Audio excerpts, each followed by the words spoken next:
Murid-murid untuk pertama kalinya disebut Kristen di kota ini. Kenapa harus di kota ini?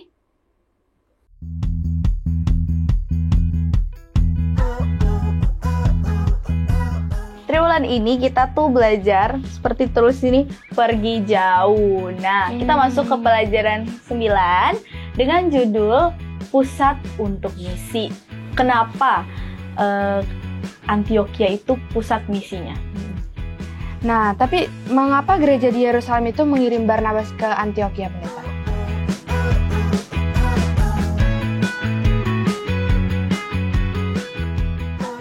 Hai, welcome back di Cornerstone. Kembali lagi di episode terbaru Cornerstone Connection. Bersama aku Gerena dan teman-teman aku. Halo semuanya, kembali lagi bersama aku Mauren. Dan aku Armeita. Dan kita akan belajar bersama Cornerstone hari ini ya. Yes. Nah, untuk teman-teman yang belum punya buku Cornerstone, kalian bisa nih, jangan khawatir. Kalian bisa langsung hubungin nomor call center Hope Channel Indonesia untuk minta buku ini supaya kita bisa belajar bareng sama-sama Connection. Yes, benar banget. Kira-kira hari ini kita mau belajar apa ya teman-teman semuanya? Apa ya? Apa ya? Kita Oke. lihat dulu nih. Aku kasih tahu deh. Oke, betul. Nah, triwulan ini kita tuh belajar seperti terus ini pergi jauh. Nah, kita masuk ke pelajaran 9 dengan judul Pusat untuk Misi. Pusat untuk misi, berarti ada satu tempat yang jadi tujuan dong ya? Jadi Yes, pusat. Bener. Pertanyaannya di mana tuh? Pertanyaannya, makanya kita baca. Bener kan?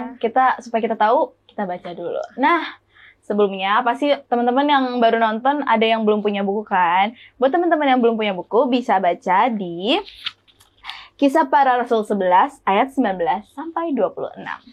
Oke, kita akan mulai membaca. Siapa mau duluan? Aku deh. Oke, boleh. Mantap. Masuk ke dalam cerita ya. Sementara itu, banyak saudara-saudara telah tersebar karena penganiayaan yang timbul sesudah Stefanus dihukum mati. Mereka tersebar sampai ke Fenisia, Siprus, dan Antioquia. Namun mereka memberitakan Injil kepada orang Yahudi saja. Akan tetapi, di antara mereka ada beberapa orang Siprus dan orang Kirene yang tiba di Antioquia dan berkata-kata kepada orang-orang Yunani dan memberitakan Injil, bahwa Yesus adalah Tuhan. Dan tangan Tuhan menyertai mereka dan sejumlah besar orang menjadi percaya dan berbalik kepada Tuhan. Maka sampailah kabar tentang mereka itu kepada jemaat di Yerusalem. Lalu jemaat itu mengutus Barnabas ke Antioquia. Setelah Barnabas datang dan melihat kasih karunia Allah, bersukacitalah ia. Ia menasihati mereka supaya mereka semua tetap setia kepada Tuhan. Karena Barnabas adalah orang baik, penuh dengan Roh Kudus dan iman. Sejumlah orang dibawa kepada Tuhan. Lalu pergilah Barnabas ke Tarsus untuk mencari Saulus, dan setelah bertemu dengan dia, ia membawanya ke Antioquia. Mereka tinggal bersama-sama dengan jemaat itu 1 tahun lamanya, sambil mengajar banyak orang. Di Antioquia lah murid-murid itu untuk pertama kalinya disebut Kristen. Pada waktu itu, dalam jemaat di Antioquia ada beberapa nabi dan pengajar, yaitu Barnabas dan Simeon yang disebut Niger, dan Lukius orang Kirene, dan Menahem yang diasuh bersama dengan Raja wilayah Herodes dan Saulus. Pada suatu hari, ketika mereka beribadah kepada Tuhan dan berpuasa, berkatalah Roh Kudus, "Khususkanlah Barnabas dan Saulus bagiku untuk tugas yang telah kutentukan bagi mereka." Oleh karena disuruh Roh Kudus, Barnabas dan Saulus berangkat ke Seleukia. Dan dari situ mereka berlayar ke Siprus. Setiba di Salamis, mereka memberitakan firman Allah di dalam rumah-rumah ibadat orang Yahudi. Mereka mengelilingi seluruh pulau itu sampai ke Pafos. Lalu Paulus dan kawan-kawannya meninggalkan Pafos dan berlayar ke Perga di Pamfilia. Dari Perga, mereka melanjutkan perjalanan mereka, lalu tiba di Antioquia di Pisidia. Pada hari Sabat, mereka pergi ke rumah ibadat, lalu duduk di situ. Setelah selesai pembacaan dari hukum Taurat dan kitab nabi-nabi, pejabat-pejabat rumah ibadat menyuruh bertanya kepada mereka, "Saudara-saudara, jikalau saudara-saudara ada pesan untuk membangun dan menghibur umat ini, silahkanlah." Ketika Paulus dan Barnabas keluar, mereka diminta untuk berbicara tentang pokok itu. Itu pula pada hari Sabat berikutnya. Pada hari Sabat berikutnya, datanglah hampir seluruh kota itu berkumpul untuk mendengar firman Allah. Mendengar itu, bergembiralah semua orang yang tidak mengenal Allah, dan mereka memuliakan firman Tuhan. Dan semua orang yang ditentukan Allah untuk hidup yang kekal menjadi percaya. Lalu firman Tuhan disiarkan di seluruh daerah itu. Oh, jadi tempatnya di Antioquia ya? Yes, benar banget di Antioquia. Tapi kenapa harus di Antioquia ya? Kenapa tuh Kirena? Nanti itu kita tanya ke pendeta aja. Oh gitu. Oke, benar. Nanti kita tanya pendeta. Yes. Anyway, Nah, tujuan mereka tuh di sana tuh kan kayak bukan buat jalan-jalan pastinya dong. Iya dong, Mereka tuh pengen kabarin firman Tuhan. Tapi kakak sama Girena udah pernah belum tentang cerita ini? jujur aku belum sih. Belum kakak? Udah? Iya, aku juga belum sih. Aku tahu hanya yang waktu Saulus yang tiba-tiba buta itu. Itu doang. Yang ini juga kayaknya belum familiar deh. Kalau aku sih tahu. Oh yes. Keren banget. Enggak lah. Oke, tapi nggak apa-apa. Kita kan sama-sama belajar di sini. Iya, betul. Karena Cornerstone itu ngasih tahu kejadian-kejadian dalam Alkitab yang kita tuh belum tahu gitu kan. Berarti kita Betul. sambil belajar juga. Betul Oke. itu. Nah, selanjutnya kita mau tahu Kita mau tahu pertanyaan tadi. pertanyaan Kita- tadi. Tapi sebelum itu kita mau saksiin Profesor Cornerstone. Apakah kamu tahu? Apakah kamu tahu? Saat ini, dunia dihuni oleh sekitar 6,7 miliar orang.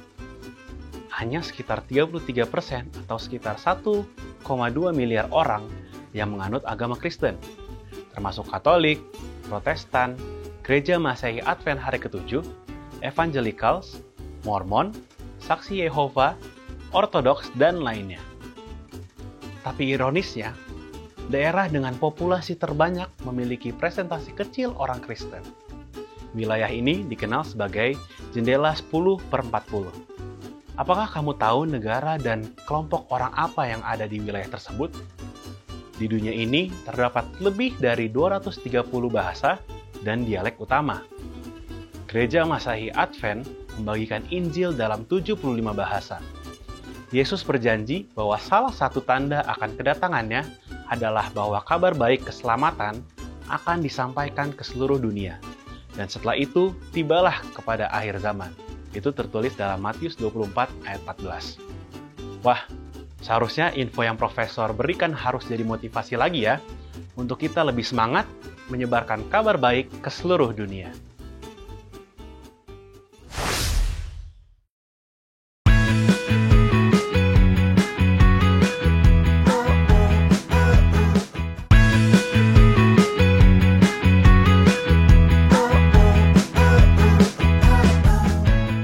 Kembali lagi di Cornerstone Connection.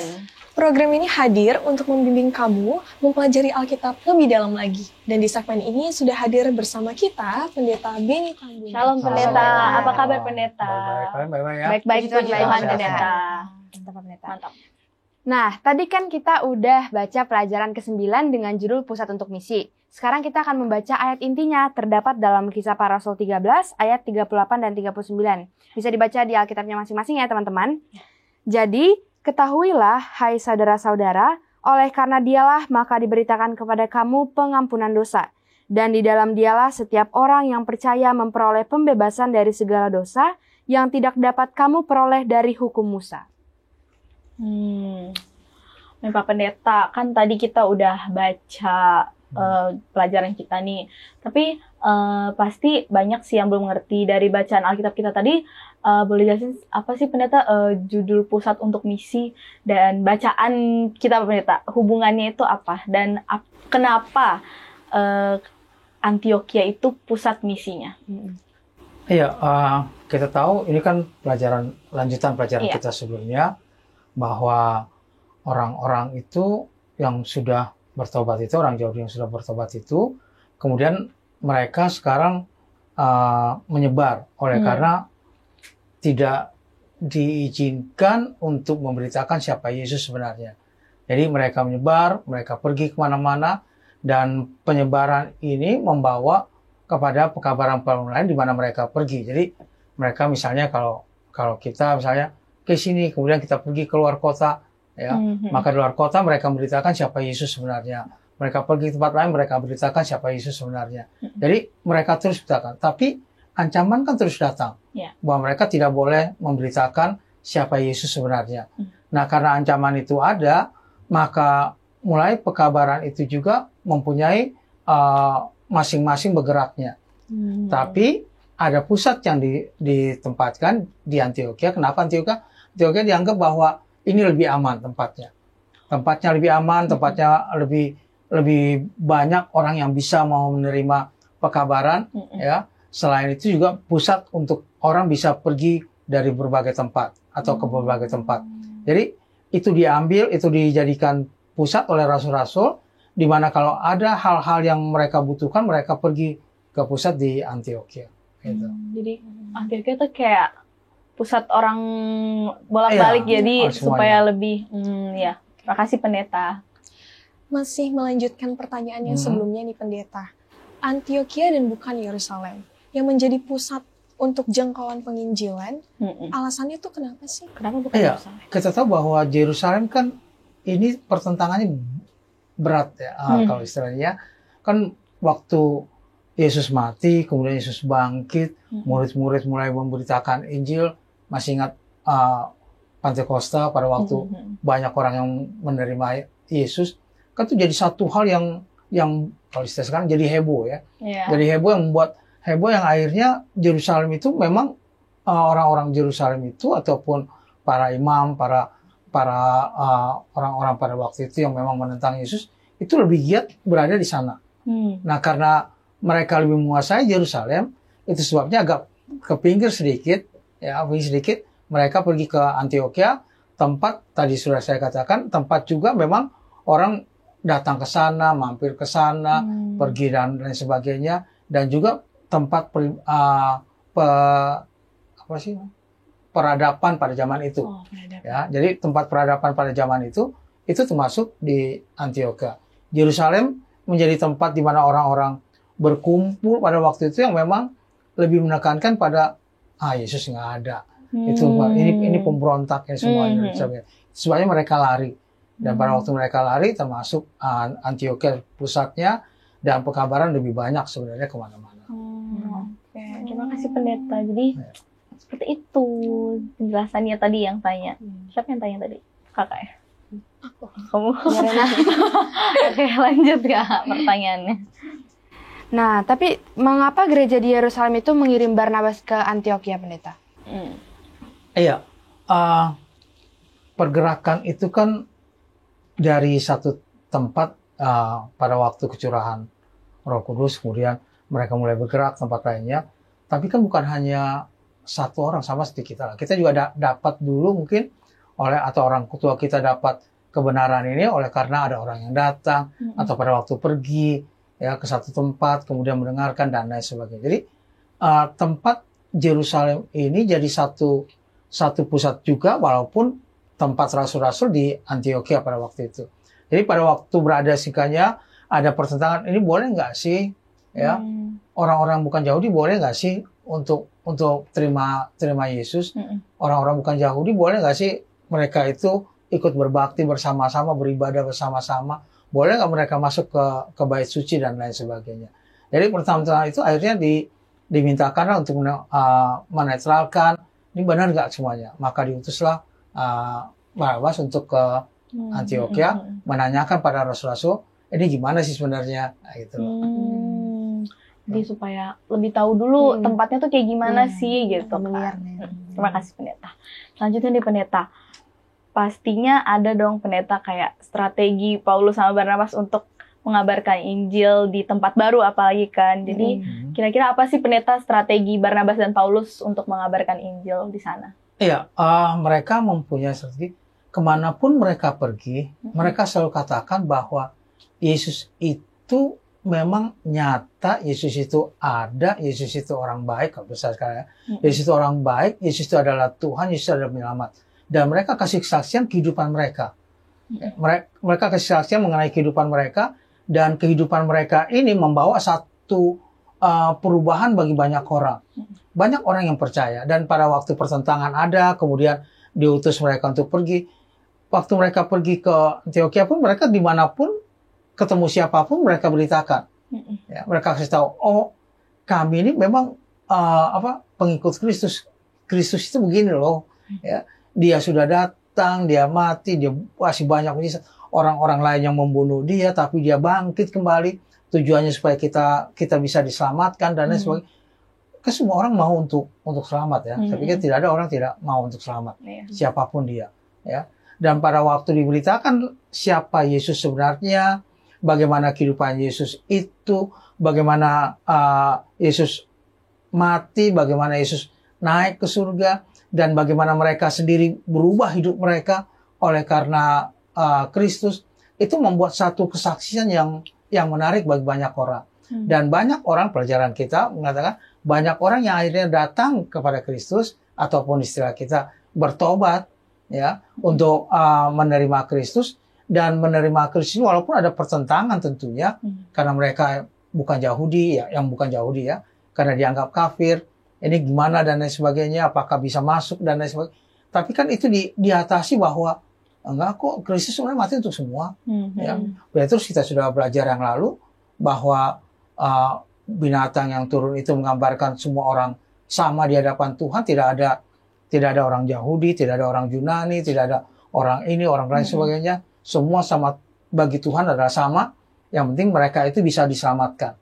Jadi tujuan penyelamatan ini menjadi inti daripada pekabaran yang membuat pekabaran itu lebih cepat orang dan orang bisa menerimanya. Walaupun orang yang tetap bertahan ada tetap ya. Maksudnya gini, orang bertahan, oh nggak boleh. Kan firman itu atau itu bagi orang Yahudi. Bagi orang bukan Yahudi nggak boleh. Apalagi mereka belum disunat. Ini kan sunatnya khusus orang yang sunat. Kalau mereka masuk, mereka sunat dulu. Jadi orang Yahudi dulu. Baru mereka bisa dan lain sebagainya. Jadi pertentangan itu selalu ada. Tapi Paulus memberitakan bahwa tidak, itu untuk semua orang, untuk siapa saja. Bahwa Kristus mati, Kristus datang ke dunia ini untuk menyelamatkan semua orang dan dari semua bangsa. Amin. Terima kasih pendeta. Terima kasih banyak pendeta Ya, yang sudah menjawab pertanyaan dari kami semua. Semoga teman-teman yang menyaksikan dari rumah bisa mengerti dengan apa yang sudah dijawab oleh pendeta. Betul banget. Sekarang mari kita ikuti tayangan berikut ini dalam segmen Apakah Pendapatmu?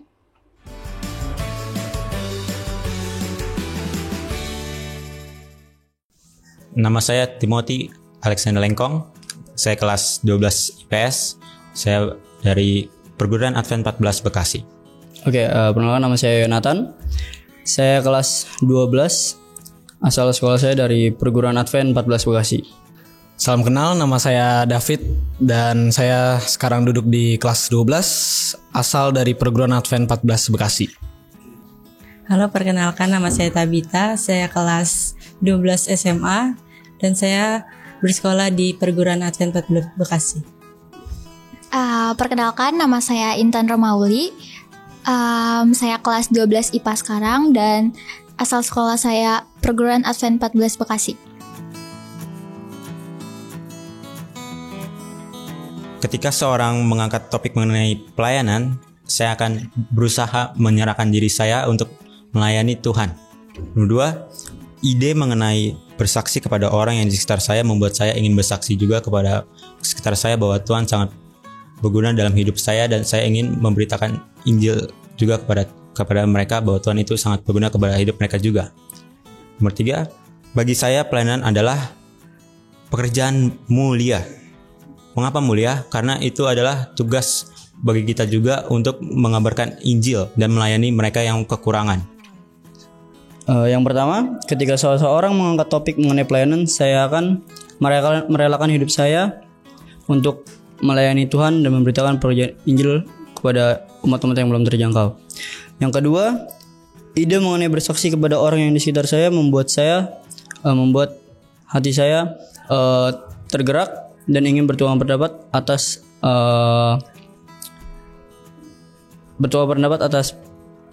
firman Tuhan. Lalu yang ketiga, bagi saya pelayanan adalah kewajiban. Karena dalam melayani Tuhan dan memberitakan Injil Tuhan itu adalah kewajiban dalam kehidupan kita sehari-hari. Oke, Tayo. Oke, baik. Yang pertama, ketika seseorang mengangkat topik mengenai pelayanan, saya akan terlebih dahulu mengingat kembali akan masa perjalanan Yesus selama di dunia ini, bagaimana dia melayani kita sebagai manusia, dan seperti visi di sekolah ini berkarakter menjadi seperti Yesus Kristus. Dan yang kedua, ide mengenai bersaksi kepada seorang yang di sekitar saya membuat saya menyadari akan berkat-berkat yang telah diberikan oleh Tuhan kepada saya, dan ini menyadari saya juga akan bagaimana kita sebagai umat Kristus saling peduli satu sama yang lain. Dan selanjutnya bagi saya pelayanan adalah disiplin. Kenapa disiplin? Karena untuk melayani membutuhkan ketaatan dan kedisiplinan yang sangat kuat untuk benar-benar membawa orang lebih dekat pada Yesus. 1. Ketika seseorang mengangkat topik mengenai pelayanan, saya akan pergi untuk melayani kepada sesama saya atau di sekitar saya, karena kita akan berhasil ketika kita melayani atau bersaksi kepada orang-orang yang di sekitar kita yang belum mengenal Tuhan. Yang kedua, ide mengenai bersaksi kepada orang yang di sekitar saya membuat saya bersemangat lagi untuk melakukan pelayanan Tuhan, yaitu menginjil. Yang ketiga, bagi saya pelayanan adalah keharusan. Kenapa keharusan? Karena kita memiliki iman dan kita harus pergunakan itu untuk melakukan misi Allah, yaitu menginjil kepada sesama kita.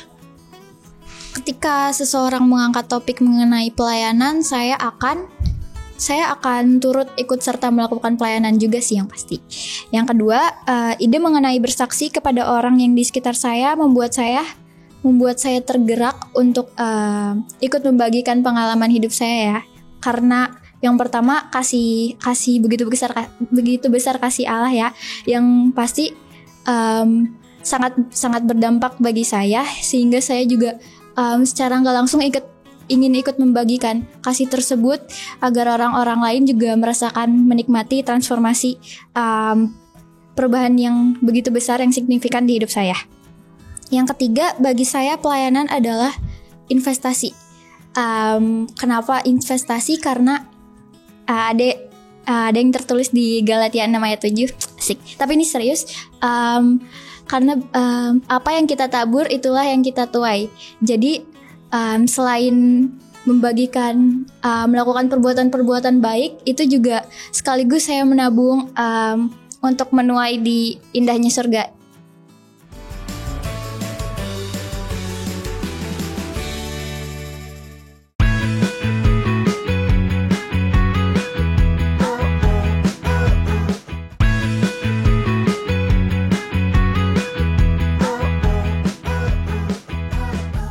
Kembali lagi di Cornerstone Connection. Kita udah dengar nih pendapat teman-teman kita. Kalau menurut kalian gimana tuh pendapatnya? Aku setuju sih. Keren-keren ya mereka. Mereka pendapatnya bagus-bagus dan dewasa-dewasa juga jawaban-jawabannya. Iya benar. Kalau mau kita kasih pendapat sesuatu bisa selesai minggu depan nih ya. Benar, nggak gitu juga lah. Kalau dari aku nih, aku mau tekankan tentang apa itu pelayanan. Benar yang mereka bilang, kalau pelayanan itu kayak kewajiban dan itu kerjaan yang mulia. Dan pokoknya keren sih kalau pelayanan, apalagi buat Tuhan kan. Iya, betul. Itu butuh pengorbanan juga kan, betul. Pelayanan. Menurut aku pelayanan juga adalah salah satu investasi. Investasi supaya masuk surga. Luar biasa banget emang. Semoga kita bisa mempraktekannya ya di kehidupan kita sehari-hari. Amin. Ya, nggak terasa. Kita udah di akhir dari video pelajaran kita hari ini. Oleh sebab itu, kita memberikan kesempatan kepada pendeta untuk memberikan kesimpulan kepada kita dan teman-teman di rumah. Silakan pendeta. Kesimpulan pelajaran kita pada saat ini pusat dari misi, bahwa misi itu kan satu penugasan, tadi sudah katakan satu pelayanan yang diberikan, bahwa kita masing-masing mempunyai tugas memberitakan kepada orang lain siapa Yesus sebenarnya. Memberitakan pada orang lain bahwa Yesus sudah datang ke dunia ini, dia ada pada waktu benar-benar nyata ada di dunia ini, kemudian dia mati untuk menebus kita, dia sudah naik ke surga, dan dia mengharapkan kita untuk memberitakan kepada orang lain, dan kita pun bisa menyaksikan diri kita sendiri bagaimana kita menerima Kristus. Itu akan membuat orang lain juga mengenal Kristus dengan lebih baik.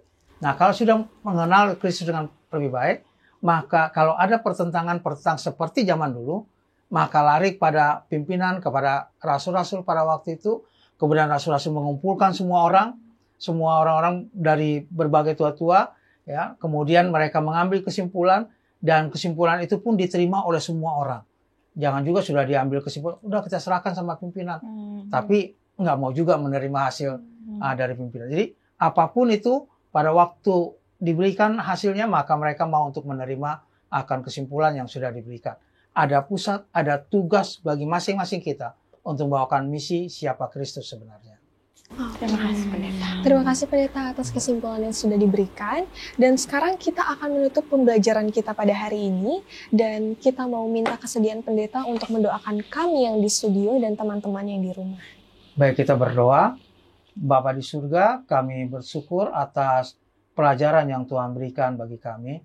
Kami bersyukur karena pada waktu itu banyak anak-anak Tuhan yang sudah mengenal kebenaran, mau untuk memberitakan kebenaran kepada yang lainnya, sehingga kami pun boleh mendapatkan kebenarannya pada saat ini.